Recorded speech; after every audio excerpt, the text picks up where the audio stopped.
Network parameter के बारे में देखिए हम कि नेटवर्क थ्योरी के अंदर नेटवर्क पैरामीटर हैं। तो उसमें सबसे इम्पोर्टेंट जो नेटवर्क पैरामीटर है उसके बारे में हम देखते हैं। एक होता है independent source parameter. Independent source parameter वह सोर्स होता है जो अपनी एनर्जी, अब एनर्जी में या वोल्टेज होगा या करंट, वो इन्फानाइट टाइम तक देता है तथा वो किसी भी अन्य प्रकार के सोर्स पर डिपेंडेंट नहीं होता है। ऐसे सोर्सेज को या ऐसे नेटवर्क को हम इंडिपेंडेंट सोर्स कहते हैं।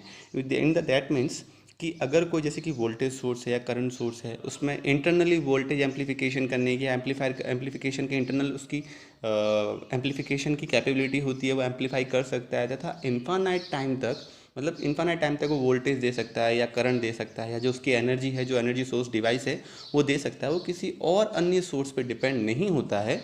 ऐसे सोर्स को हम इंडिपेंडेंट सोर्स बोलते हैं। जैसे कि एग्जांपल के लिए हम लेते हैं वोल्टेज सोर्स और करंट सोर्स। अगर मैं वोल्टेज सोर्स और करंट सोर्स की बात करूं तो वोल्टेज सोर्स जो होता है वो इन्फानाइट टाइम, मतलब वो इन्फानाइट टाइम तक अपनी एनर्जी डिलीवर कर सकता है तथा उसके अंदर इंटरनल एम्पलीफिकेशन की कैपेसिटी होती है, जो कि इसके वोल्टेज की वैल्यू को घटाया बढ़ा सकता है। जितना हमें वोल्टेज चाहिए उस हिसाब से वेरी करके हमें आउटपुट में वोल्टेज देता है।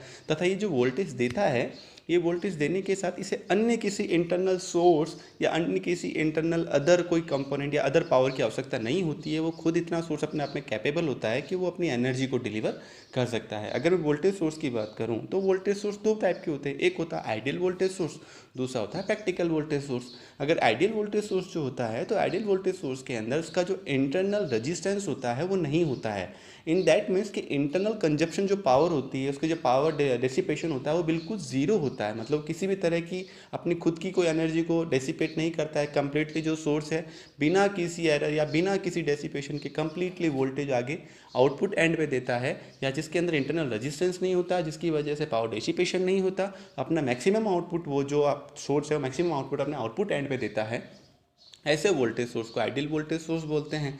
और प्रैक्टिकल वोल्टेज सोर्स वो होता है कि जिसके अंदर इंटरनल रेजिस्टेंस होता है। मतलब जो प्रैक्टिकल सोर्स के अंदर जो वोल्टेज सोर्स है उसके अंदर कुछ ना कुछ इंटरनल रेजिस्टेंस होगा। उस इंटरनल रेजिस्टेंस की वजह से उसका कुछ ना कुछ वोल्टेज जो है वो ड्रॉप होगा। उस वोल्टेज ड्रॉप की वजह से जो उस वोल्टेज सोर्स की कैपेबिलिटी है या जो उसकी पावर है, जो उसका वोल्टेज है, वो मैक्सिमम वोल्टेज आउटपुट एंड पे नहीं जाता, कुछ माइनर वोल्टेज वो रजिस्टर पे ड्रॉप हो जाता है, जिससे वो प्रैक्टिकल वोल्टेज सोर्स कहलाता है। तो इस प्रकार हम बोल सकते हैं कि आइडियल वोल्टेज सोर्स के अंदर इंटरनल डेसिपेशन या इंटरनल रेजिस्टेंस जीरो होता है, जबकि प्रैक्टिकल सोर्स के अंदर इंटरनल रेजिस्टेंस ये होता है तथा पावर मतलब वोल्टेज ड्रॉप या पावर डेसिपेशन का कुछ पार्ट होता है, जिससे हमें मैक्सिमम आउटपुट एंड पे नहीं मिलता। उसी प्रकार दूसरा एग्जांपल अगर मैं करंट सोर्स लेता हूं तो करंट सोर्स अपने आप में कैपेबल होता है कि वो इन्फानाइट टाइम तक या अपने इंटरनल एम्पलीफिकेशन की पावर से इन्फानाइट टाइम तक वो वेरिएबल या वेरिएबल जो हमें सोर्स चाहिए उस तरह के, हमें किसी की तरह कांस्टेंट वोल्टेज सोर्स है या वेरिएबल करंट सोर्स है, तो उस हिसाब से हम उसको वेरी करके हम आउटपुट इन्फानाइट टाइम तक ले सकते हैं।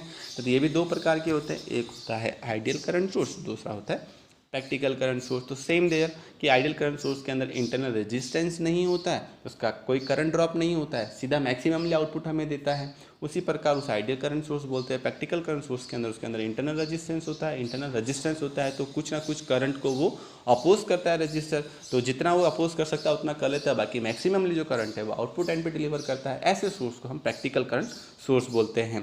चाहे वोल्टेज सोर्स हो या करंट सोर्स हो, दोनों आपस में इंडिपेंडेंट सोर्स है। इंडिपेंडेंट सोर्स है बिकॉज वो इन्फानाइट टाइम तक अपनी एनर्जी को डिलीवर कर सकता है, इसमें किसी अन्य सोर्स की आवश्यकता नहीं होती। नेक्स्ट इंपॉर्टेंट नेटवर्क पैरामीटर है डिपेंडेंट सोर्स। तो डिपेंडेंट सोर्स वो होता है, वो एक तरह सोर्स होता है, वह सोर्स होता है जो अपनी एनर्जी के लिए किसी अन्य सोर्स पर निर्भर होते हैं, या वह सोर्स जो अपनी एनर्जी स्वयं पैदा नहीं करते हैं, वह इंडिपेंडेंट सोर्स कहलाते हैं। डिपेंडेंट सोर्स कहलाते हैं। डिपेंडेंट सोर्स का मीन्स दैट मीन्स ये आ गया कि अगर कोई जैसे कि सोर्स है, उस सोर्स के अंदर जब तक कोई आगे से कोई सोर्स या करंट या वोल्टेज नहीं आया तब तक वो खुद अपने आप में एक वोल्टेज या करंट डिलीवर नहीं कर सकता है। ऐसे सोर्सेज को डिपेंडेंट सोर्स बोलते हैं, जिसकी खुद की वैल्यू या जिसका खुद की एनर्जी किसी और सोर्स पे डिपेंड हो, ऐसे सोर्स को डिपेंडेंट सोर्स बोलते हैं। मैक्सिमम जो डिपेंडेंट सोर्स होता है मोटा मोटा हम दो टाइप से डिफाइन करते हैं, एक होता है वोल्टेज डिपेंडेंट सोर्स और एक होता है current dependent source. Voltage dependent source that means कि जिस पे वोल्टेज अप्लाई होने पर वो भी एक वोल्टेज सोर्स या करंट की तरह काम कर सकता है या करंट डिलीवर कर सकता है, तो वोल्टेज पे डिपेंडेंट होता है। जो अदर सोर्स से मिल रही है उस सोर्स को, तो वोल्टेज डिपेंडेंट सोर्स हो गया। उसी प्रकार करंट डिपेंडेंट सोर्स होता है कि अगर उस सोर्स को करंट मिलती है किसी अदर सोर्स से तो वो भी एक करंट सोर्स की तरह काम करेगा। अगर मैं इसको डिफाइन करूं तो सबसे पहला होता है करंट कंट्रोल करंट सोर्स। जैसे कि मैं फर्स्ट एग्जांपल लेता हूं तो उसमें लिखा है करंट कंट्रोल करंट सोर्स। तो करंट कंट्रोल करंट सोर्स का मतलब है कि ये करंट सोर्स की तरह ही काम करेगा जब इसके अंदर कोई करंट आएगी या ये करंट के थ्रू ही कंट्रोल होगा। आगे के कोई सोर्स से कोई करंट आएगी इसके पास तो भी एक तरह से करंट की तरह करंट सोर्स की तरह काम करेगा। Next voltage control current source. Voltage control मतलब आगे से उस सोर्स पे कोई वोल्टेज अप्लाई हो गया, वोल्टेज आएगा तो वो एक करंट सोर्स की तरह काम करेगा, तो उसे बोला जाएगा वोल्टेज कंट्रोल करंट सोर्स। इसी तरह third one voltage control voltage source. तो सेम हेयर कि अगर उस सोर्स पे कोई वोल्टेज आ रहा है या वोल्टेज अप्लाई हो रहा है तो वो भी एक वोल्टेज सोर्स की तरह ही काम करेगा। यहाँ पर जो के, जी और आर ये जो कॉन्स्टोनेंट दिए हुए हैं ये कॉन्सोनेंट्स जो है उस करंट की वैल्यू के साथ मल्टीप्लाई होकर एक सोर्स की तरह काम करते हैं। फोर्थ वन है current control voltage source. That means same here कि अगर कोई किसी सोर्स पे करंट आ रहा है और करंट आने के बाद वो एक वोल्टेज सोर्स की तरह काम करता है। मतलब इन चारों की एनर्जी जो सोर्स है वो किसी अन्य सोर्स पे डिपेंड हो रहा है, या वोल्टेज पे सोर्स हो रहा है या करंट पे। अगर उसमें करंट या वोल्टेज आती है तो वो भी एक सोर्स की तरह काम करते हैं। ऐसे सोर्स को हम डिपेंडेंट सोर्स बोलते हैं। और हम नेक्स्ट सबसे इंपॉर्टेंट टेक्निक लेते हैं, वो होता है source conversion technique. Source conversion technique का मतलब होता है कि करंट सोर्स को वोल्टेज सोर्स में कन्वर्ट करना और वोल्टेज सोर्स को करंट सोर्स में कन्वर्ट करना। तो हम सबसे पहले लेते हैं current source to voltage source.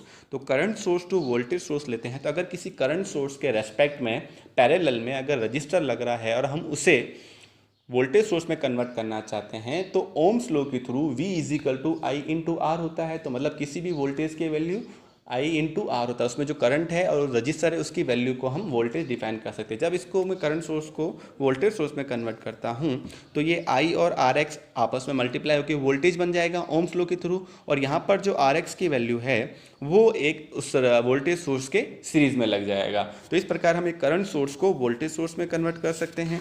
उसी प्रकार एक वोल्टेज सोर्स को करंट सोर्स में कन्वर्ट करने के लिए हम यूज़ में लेते हैं कि यदि किसी वोल्टेज सोर्स के सीरीज में रजिस्टर लग रहा है, उस वोल्टेज सोर्स को मुझे करंट में कन्वर्ट करना है तो मैं सेम हेयर एक ओम्स लॉ के थ्रू होता है I is equal to V by R. तो अगर मुझे वोल्टेज पे लेना है तो मुझे उसे पैरेलल में रजिस्टर यानी कि जो भी वोल्टेज है उस वोल्टेज पे मैं रजिस्टर का भाग दूंगा, जो उसकी वैल्यू आएगी उस वैल्यू को मैं करंट सोर्स डिफाइन करूंगा तथा जो रजिस्टर होगा, जो रजिस्टर वोल्टेज सोर्स के सीरीज में लगा, मैं उसे पैरेलल में लगा दूंगा। इस तरह मैं किसी वोल्टेज सोर्स को करंट सोर्स में कन्वर्ट कर सकता हूं। अगर मैं इसके एग्जांपल के साथ सॉल्यूशन की बात करूं तो हम एग्जांपल देखते हैं जिसके अंदर एक सर्किट दिया हुआ है। इसके अंदर 5 एम्पीयर करंट है, 4 ओम रजिस्टर है, फिर 10 ओम रजिस्टर सीरीज में लग रहा है, फिर पैरेलल लग रहा है एक 5 ओम रजिस्टर, फिर एक 4 ओम करंट सोर्स। अगर मैं इसको करंट सोर्स टेक्निक से कन्वर्ट करूं तो सबसे पहले 5 एम्पीयर और 4 ओम को अगर मैं वोल्टेज सोर्स में कन्वर्ट करूं तो ओम्स लॉ के through V is equal to I into R होता है। तो यहाँ पर वोल्टेज और